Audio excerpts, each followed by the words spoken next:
Welcome back to the channel. Today is Monday. It's afternoon. As you can see outside, I'm at the shop. And today, I'm going to be detailing Courtney's car. So, before I get into that, I bought something today that was kind of like impulse, but I thought it would be really good for the channel as of like me beginning right now. It's going to help with some quality and some stabilization. And some of you who are following me on Instagram might already seen it because I posted it for you guys. But let me show you. This is a Smooth Q 3-axis smartphone stable gimbal. As you can see, it was Zayun. I guess I don't know. I'll butcher that name, but I picked this up because, like I said, I want to get better quality out for you guys because I see you guys, complaining about, the quality is not as good. But then again, I am working off my phone, and this should help with the stabilization with me taking some shots and whatnot. So let's do a quick unboxing. Open it for you guys. Oh, look at that. A box in a box. Open it. Fancy, huh? A case with a box with a case, and kind of fancy. Here we are, right here. Let's open it up. Mind you, I've already opened it up to see if everything works. Everything works fine. Charger. Here's the gimbal itself. It's not on yet. Oh, there it goes. Now, I'm pretty sure you've seen like this type of gimbal before. I don't know if Taylor Ray picked one up, or I don't know if Tommy's one he had, but hopefully this should help with the production and quality with my channel. It's a little fidgety right now just because I'm not used to it, but hopefully I can get really good with this thing. You can see some action shots and stuff. But let me switch over to put you guys on this. So you guys are on the gimbal right now. It's gonna take some time for me to get used to it just because it's so fidgety, and hopefully this stabilizes a lot for you guys. I gotta get used to using this thing. This thing is actually kind of heavy, so hopefully you guys enjoy this. I'm trying to take some shots with it right now. So today I'm gonna be working on Courtney's car, as I said. Ooh, still trying to work out with this gimbal.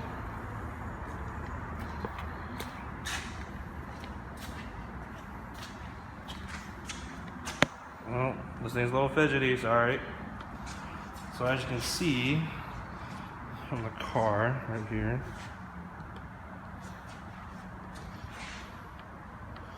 I'm trying to do a little before and after. There we go.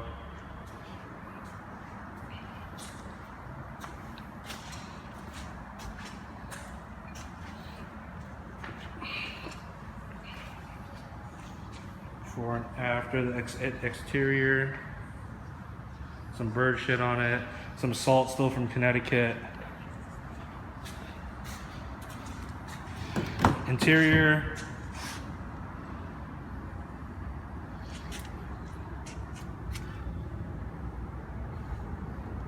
Interior, tan interior.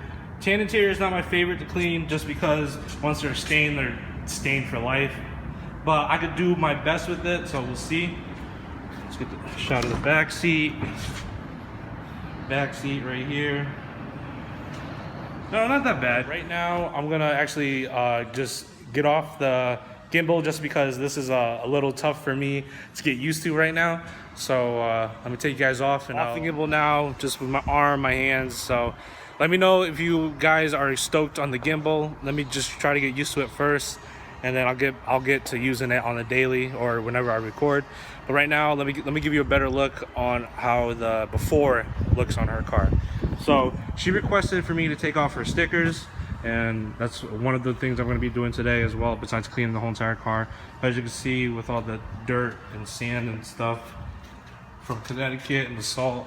Interior, back seat's actually pretty clean. Floors are pretty clean. A lot better than I've seen some customer cars come in. Got some stains right here that I'll be working on, some water spots. Same thing with the passenger side. But overall, she's got a pretty clean car. First step that I would do, always in every single one of my cars that I would do, is that I would take off the mats and take out any personal belongings inside the vehicles just so they're not in the way. So these are her mats. Take them out, put them to the side for now, because later we'll get into the scrubbing them individually and clean them up looking brand new. And then after that, usually, like I said, I would have an air gun with an air compressor, getting all like the hard in between crevices and all that stuff blowing out, just so I'm not in here just scrubbing away with the vacuum. All right guys, so I just finished vacuuming. Let me show you inside. You know, I still gotta get like in between there, front seat, floor area by the pedals, over. Usually I would have different attachments for the vacuums, but Chris only has this wide mouth attachments. Usually I would have like a skinnier, taller mouth for it, just so I can get in between, but I'm working with what I got. And you know, sometimes you don't have everything to detail a car, which, you know, it's perfectly fine. You don't need everything. But let me show you the products what I'm going to do to scrub the carpets.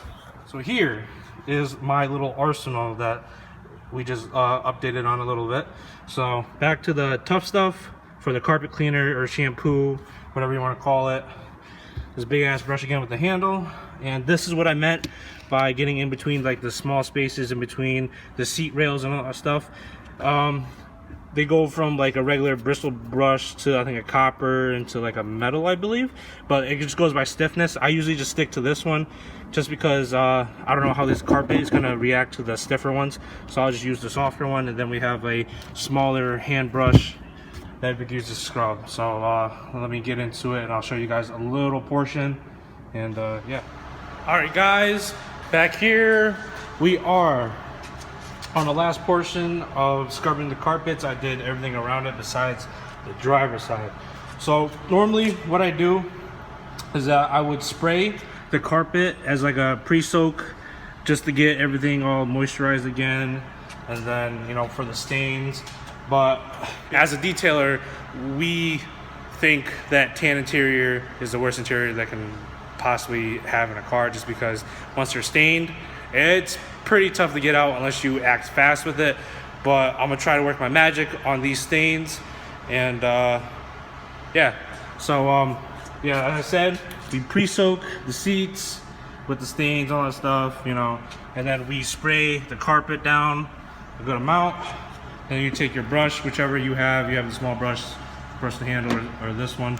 This one's more for like I said, the cracks and crevices. So I would probably just scrub it up, and then after that go into these fine areas. Sorry if you guys can't really see, like in between the right here, you get there, just so it's that much more attention to detail. And then after that, I'm going to be working on the plastics, just like the G. I'm going to be using that interior cleaner right there, clean up all the plastics, the door part. So I'm back. Just finished wiping down all the plastics, you know, the dash, cup holders. I don't know if you can see that. Sorry for the bad lighting. Don't really have a good light. I mean, I could use Rundex, but his is at home. I forgot to grab it. But next, we're going to do the windows. And then after windows, we're going to revac it. All right, guys, so I just finished the interior. Right now, I'm on the outside. For the outside, like I said before with the G, what I usually do is I put a pre-wash with the car, you know, like all-purpose cleaner. You could do 25, 75, you know, 25% cleaner, 75% water. And just what it does, it agitates all the dirt and the whatever bird shit, salt, dust, whatever on top of the clear coat. So when you're washing it, it just comes off first. So when you're actually scrubbing it with the wash bucket, you're actually getting the deeper stuff. So that's what I did. Pre-soaked it, washed it off, got underneath in the engine bay, sprayed that off. Afterwards, I'm gonna get the door jambs, like the gas tank, the trunk, wheel cleaners on. I forgot to mention that during my wash with the soap bucket and the sponge, right over there, I am going to be using clay bar to get the paint, get all the extras, like heavy, like iron. Well, we caught that on video. See what happened to my subscribers. What just happened, Chris? He literally was like, let me land it because I'm a pro. Jeez, the battery's on the ground. Dude, honestly though, from what I can see, she kind of took the landing like a beast, dude. I heard that, but let's see how she flies again, guy. Okay, back to what I was saying before Chris crashed his drone. What the clay bar does is take the iron deposit out, like all the heavy grit out of the clear coat. Like, let's say you goes up to your car and you take your hand across it and you hear like a sandpaper type of sound. That's when you know you need the clay bar your car. All right, guys, so here is the finished product after the wash. Pretty shiny. Paint's nice and smooth now after I clay barred it. Now, what I did to dry it off is right here. I used a California blade or a car squeegee. Some of you guys might know, some of you guys might not. You get that at your local auto parts store, you know, easy. Afterwards, you know, use a chamois. Obviously, you know, just to dry off the rest of the car.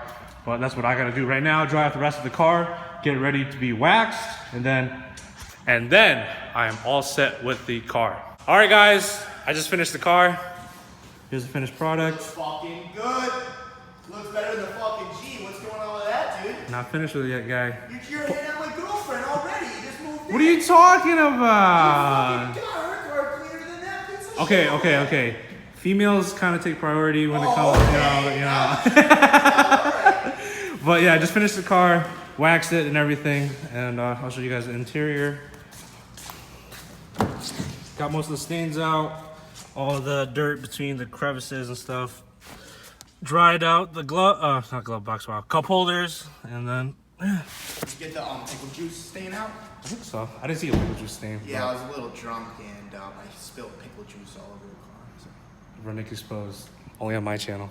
But yeah, so this is gonna be it. If you guys like this video, please give it a thumbs up, like, comment, and subscribe. And thank you. I'll see you guys later.